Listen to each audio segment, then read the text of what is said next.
Udah siap? Oke. 1, 2, 3, los geht.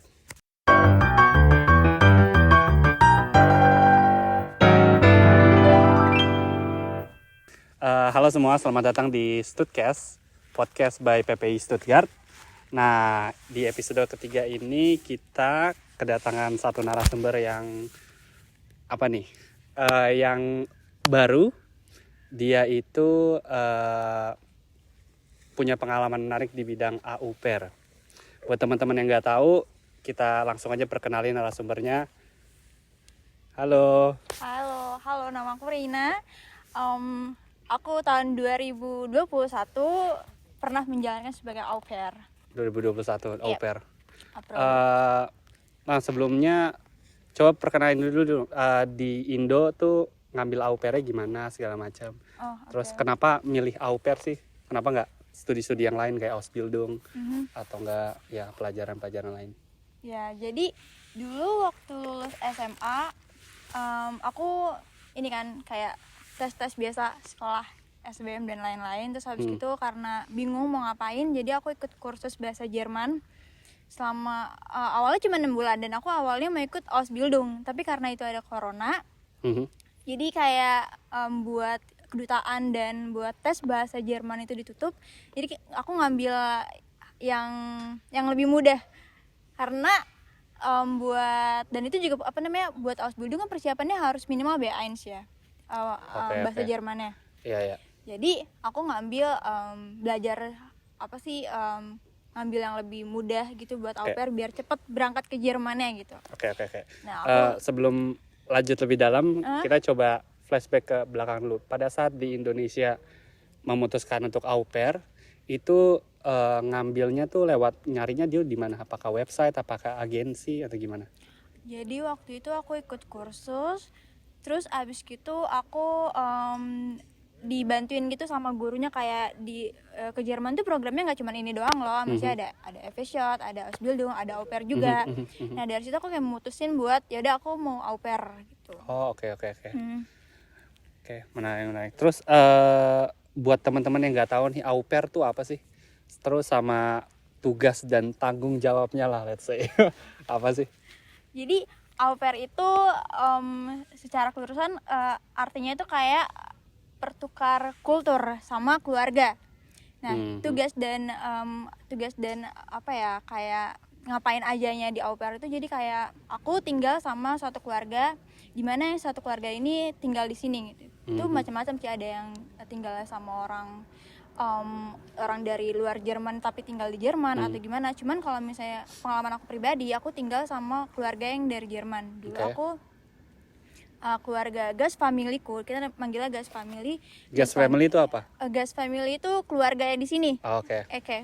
Bahasa Inggris Gas Family kan. Ya, keluarga aku yang di sini, Gas Familyku di sini, dia tuh dulu punya 4 anak. Tapi anak pertama karena udah gede, jadi aku nggak ikut ngurusin, jadi dia bisa sendiri ngapa-ngapain gitu, karena udah gede juga.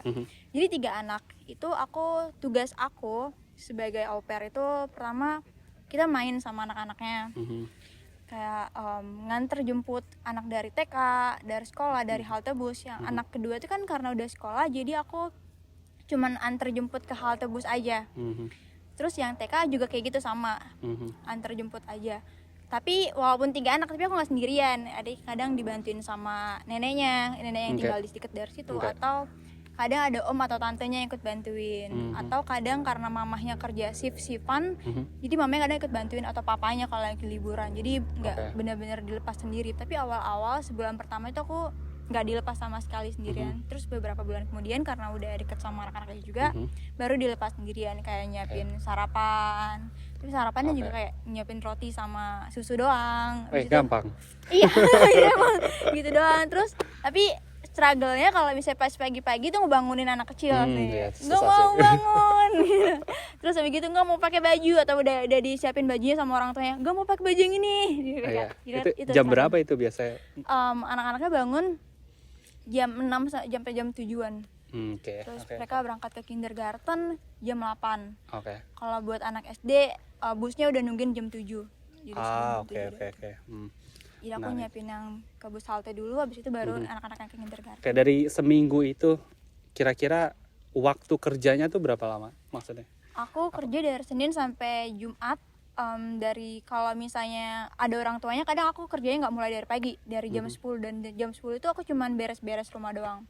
Itu juga yang kayak simple-simple aja, nggak yang kayak harus gini-gini tuh enggak, karena guys family-nya punya apa ya nyebutnya kalau di Indo, pembantu Oh iya, gitu. Iya, Hausfrau, iya, Putzfrau, Putzfrau, ya. Hausfrau. Terus udah gitu kalau misalnya ada orang tuanya, aku jadi bangunnya jam 10. Itu cuman kayak beres-beres gitu doang kalau misalnya pusprawnya nggak ada. Terus abis gitu nanti jam 4 sore aku jemput anak yang kedua dari bus halte. Abis itu kita bareng-bareng ke kindergarten.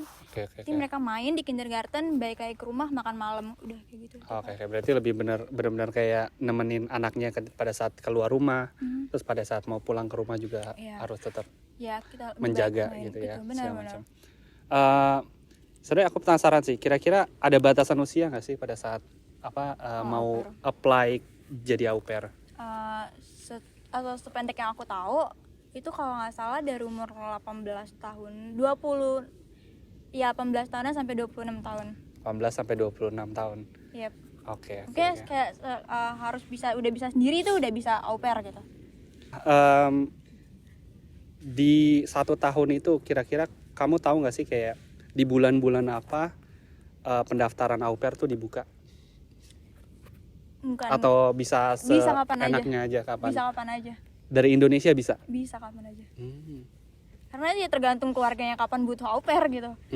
Jadi bisa kapan aja datang. Tadi sempat lupa, jadi daftarnya tuh lewat website?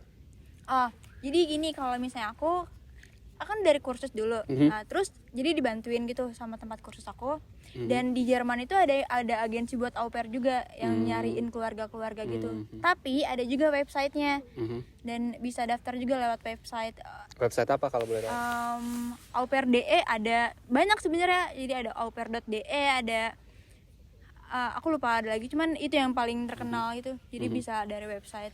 Oke, gitu ya. Tapi harus hati-hati gitu kalau nyari dari website, karena banyak yang kejadian yang gak enak ada. Baik deh. Nggak usah aku ceritain nggak sih yang gak enaknya? Well, menarik juga sih buat supaya teman-teman di sini yang bisa menghindari hal-hal tersebut. Tapi itu nanti mungkin itu di akhir ya. Ngomongin soal kamu kan dari Indonesia ke sini sendirian, datang ke sini, memutuskan untuk au pair. Ibaratnya ada pekerjaan lah di sini kan. Kira-kira kalau boleh tahu pendapatan rata-rata au pair tuh berapa sih per bulan? Ada minimal buat au pair itu 350, itu minimal.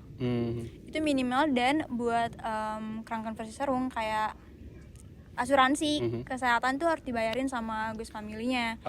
Terus buat visa juga harus dibayarin sama Gus family-nya.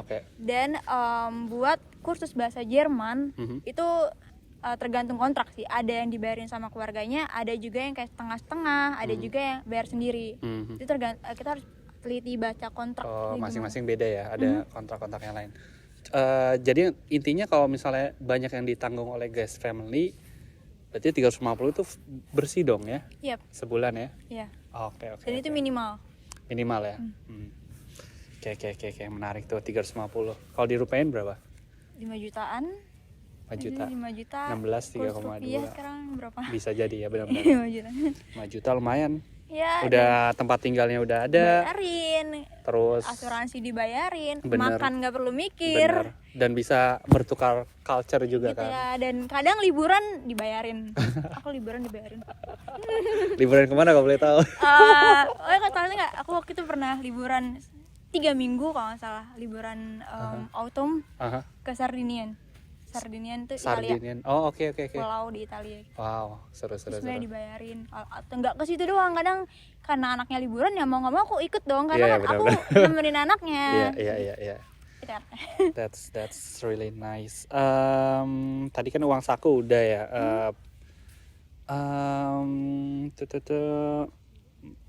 Nah, buat teman-teman juga nih tips buat mendapatkan guest family yang baik.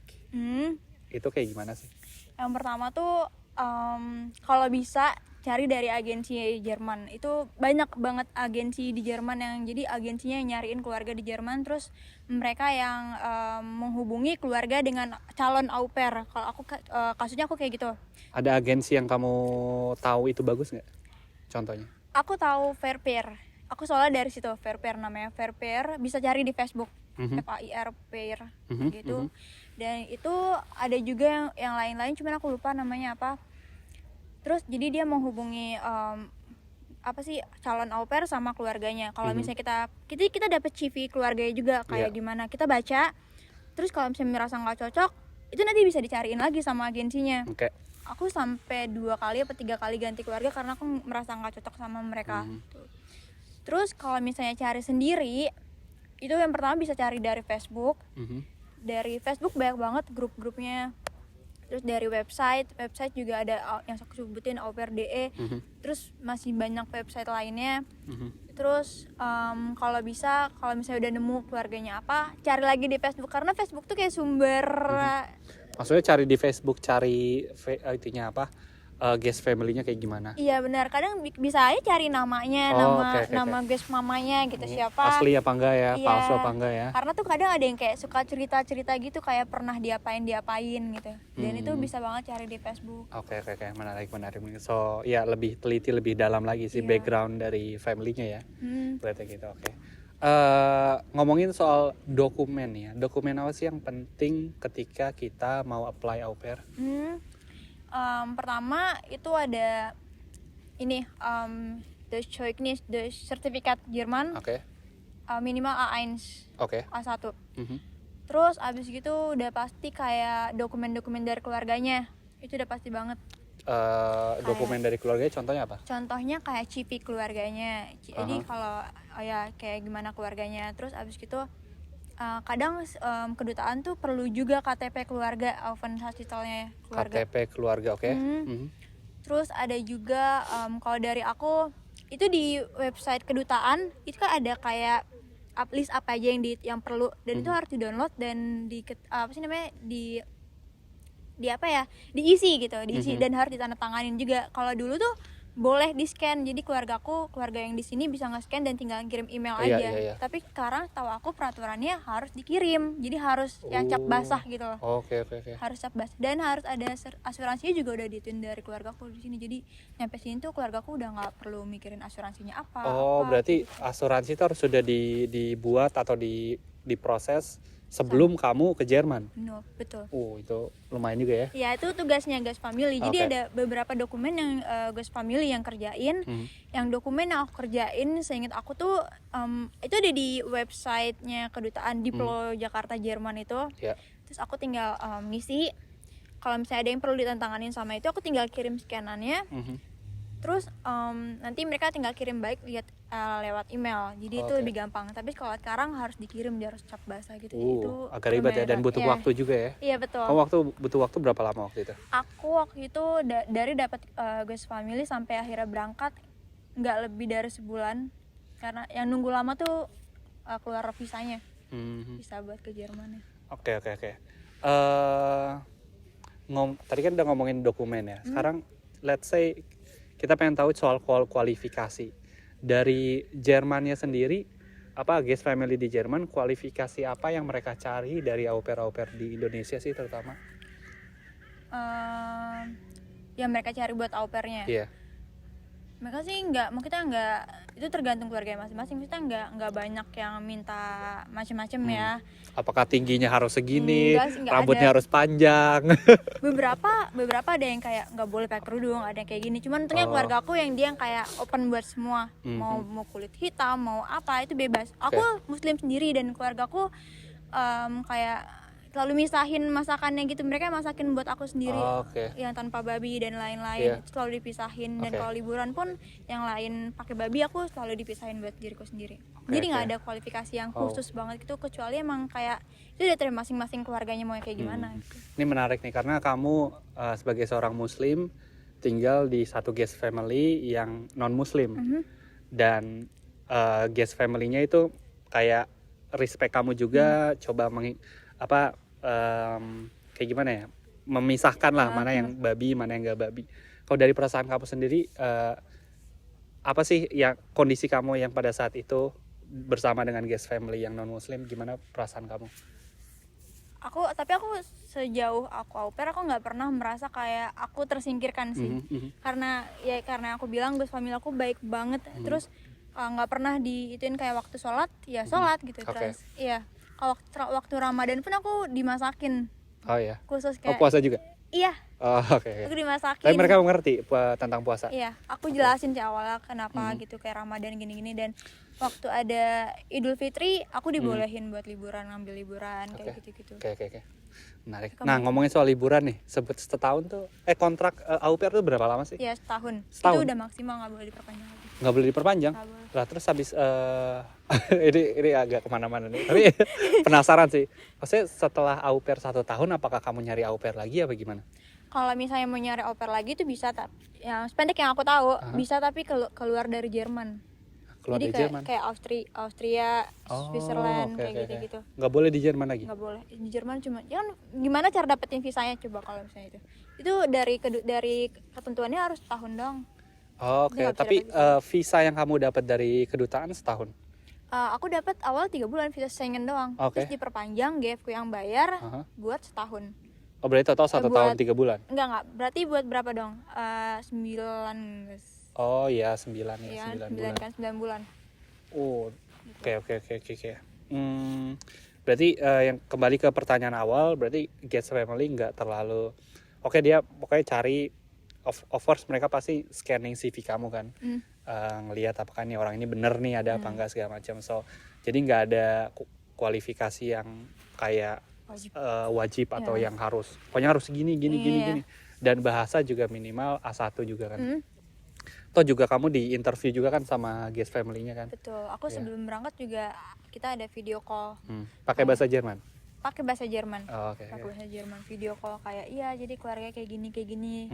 Terus mereka juga kayak house tour gitu. Ini rumah, ini di kamar kamu kayak gitu-gitu. Oke. Dan yang tadi dijelasin lagi, guest family itu menanggung semua asuransi kesehatan, sama keperluan visa, dan mungkin bahasa juga, tapi kalian harus baca kontraknya juga gitu. Berarti selama di au pair ini nggak ngeluarin biaya wifi, biaya listrik, biaya air segala macam. Itu 350 full buat jajan doang. Buat jajan sama senang-senang ya? Iya betul. Tapi karena aku tinggalnya di desa gitu, jadi kayak 350 nggak kepake apa-apa, tapi aku jajanin buat ke Indo sih. Oke. Nah, kamu biasanya waktu di masak sama guest family itu masaknya apa sih? Apakah masakan Indo? Masakan Jerman, tapi aku pernah masakin mereka masakan Indo pas aku ulang tahun. Oke. Terus aku masakin nasi goreng sama bihun, tau gak sih bihun? Bihun apa? Bihun yang di sayurin tuh namanya apa sih? Bihun kan? Bihun apa? Bihun SD. Bihun apa? Bihun yang ada saus kacang? Bukan. Bihun yang pakai sayuran doang gitu loh. Oke. Iya gitu. Aku pernah. Yang ada timun itu ya? Iya, wortel kayak gitu. Tuh, kamu asli dari mana? Serang, Banten. Oh, Serang, Banten. Kayak Sunda ya? Sunda ya? Iya, betul. Oh, iya. Ya aku pernah masakin itu. Cuman kita juga pernah bawain ini sambal cumi. Terus Wah, enak sih itu. Tapi pedesan nggak mereka? pedesan, terus kayak ngambil, kan itu kecil ya, terus ngambil satu. Wah. Dipotong kan. Rina nggak kuat, habis itu dibagiin ke suaminya. Terus mereka habis itu mules sih. Aduh. Jadi itu bawa dari Indo? Mamaku kirim ke rumah. Oh, oke. Iya. Oh. Tapi mereka suka sama apa sih, ada permen gitu, aku bawa dari Indo, permen orange gitu. Sama tau gak sih kue kecil-kecil. Iya. Terus yang ada sanenya gitu di atas, yang warna-warni. Kue yang ada kue Indo. Iya, kue kering. Kue kering, kue lebaran gitu. Itu jarang sih, cuman kayaknya ada di aku doang deh. Oh iya sih. Di kota lain kayak nggak ada deh. Ya boleh, nanti coba kirimin fotonya. Itu Nanti bakal muncul nih fotonya di sini.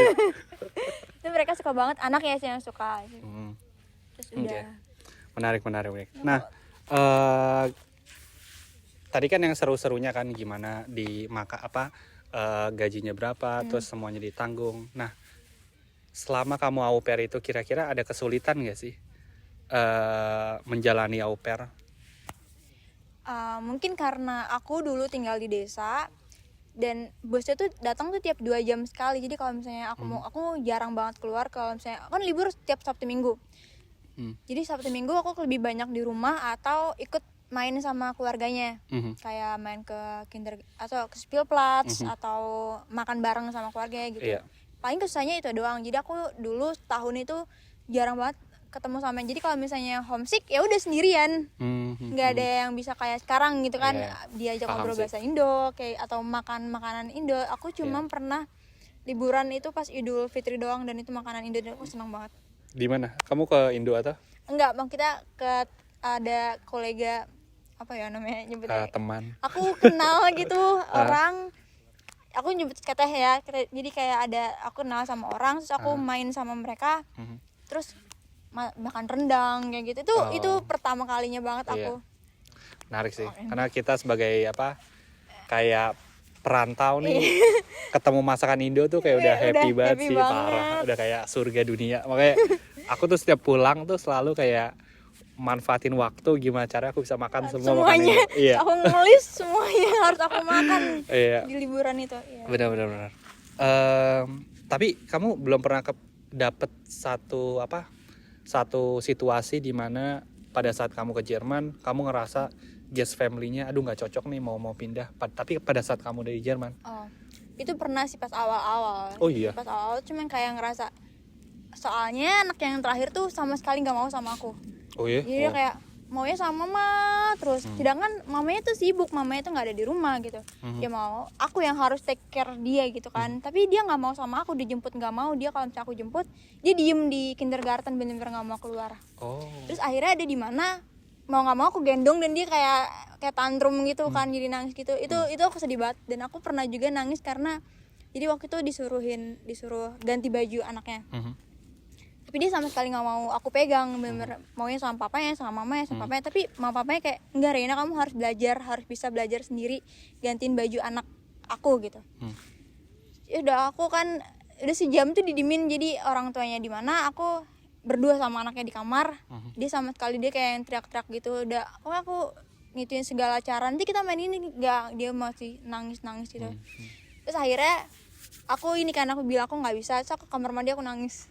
Aku nggak bisa ceritain ini ke siapa-siapa, cuma aku nangis di kamar mandi kayak kayak sedih banget, soalnya kayak kita yang lain fine aja dan anak-anaknya kan kayak, jadi kan ada 3 anak umurnya dulu pas aku masih urusin kayak 6 tahun, 4 tahun, 2 tahun. Yang 2 tahun ini bener-bener yang masih kayak dia nggak mau sama aku. Masih awal, masih muda banget itu susah banget. Susah sih. Anak 2 tahun dia sama sekali nggak mau aku pegang. Dia paling bener-bener yang gimana sih, yang kayak side eyes kayak gitu-gitu deh. Bayang-bayang kayak teriak gitu. Teriaknya pasti nggak dikontrol kan itu. Nggak bisa dia. Tapi dia baru pas deket sama aku pas akhir-akhir itu sih sulit banget deketin anak yang terakhir. Dan untuk anak yang lain dia tuh kayak, kan mungkin kultur aku sama kultur mereka beda ya. Aku kadang suka kayak nggak boleh tahu kayak gini, terus dia kayak yang kenapa sih nggak boleh gitu-gitu, dan atau kayak yang apa sih kamu kan cuman au pair doang kayak gitu-gitu, cuman ini doang gitu. Cuman ya aku ngadu sih ke orang tuanya, biar soalnya karena orang tuanya tuh ngelindungin aku. Dia bilang kalau aku di rumah mereka sebagai chef juga, jadi kamu bebas mau ngapain aja. Kalau menurut kamu itu nggak baik, bilang nggak baik. Kalau misalnya anaknya nanti nakal, bilang ke kita, nanti orang tua yang ngasih tahu mereka gitu. Tapi itu di guest family yang sama berarti ya? Iya. Aku setahun di guest family yang sama. Oke. Wah, itu lumayan agak berat juga sih. Aku bisa ngebayangin karena kamu sendirian juga kan di sini. Terus ngeliatin situasi itu yang kamu nggak bisa curhat ke siapa-siapa, ibaratnya yang ada di situ kan. Dan bahasa juga mungkin awal banget kan aku kayak mau ngomong, mereka lebih pintar kan bahasanya, kadang suka dikoreksi sama mereka kayak sip. Reina, makasih banyak buat pengalaman sharing-sharingnya segala macam. Buat teman-teman mungkin bisa mengambil 1 atau 2 poin penting di sini bagi yang mau program au pair, bisa mau ke Jerman, terutama salah satu let's say jalan au pair. Kalau misalnya ada pertanyaan tinggal komen aja di video ini, nanti insya Allah Rena bakal coba ngebantu kalian buat jawab pertanyaannya. Rena, satu kata penutup buat pesan-pesan untuk teman-teman yang mau au pair di Indo mau ke Jerman apa? Jadi mungkin beberapa orang banyak yang takut untuk au pair karena cerita-cerita dari orang lain. Tapi menurut aku au pair itu masa yang paling menyenangkan sih kalau dipikir-pikir. Karena bebas, nggak mikirin tagihan lain-lain. Terus habis gitu liburan cuma main-main doang sama anak-anaknya. Jadi jangan pikir negatifnya terus gitu. Ada positifnya juga. Dan apalagi kalau misalnya masih berkomunikasi sampai sekarang sama keluarganya, itu jadi lebih enak banget. Good. Ya, Thank you Rena. So teman-teman, makasih udah nonton semua. Semoga video ini bermanfaat. Jangan lupa komen, like, and subscribe. Oke, sampai ketemu di lain video. Bye bye. Bye bye. Alright, Rena, thank you.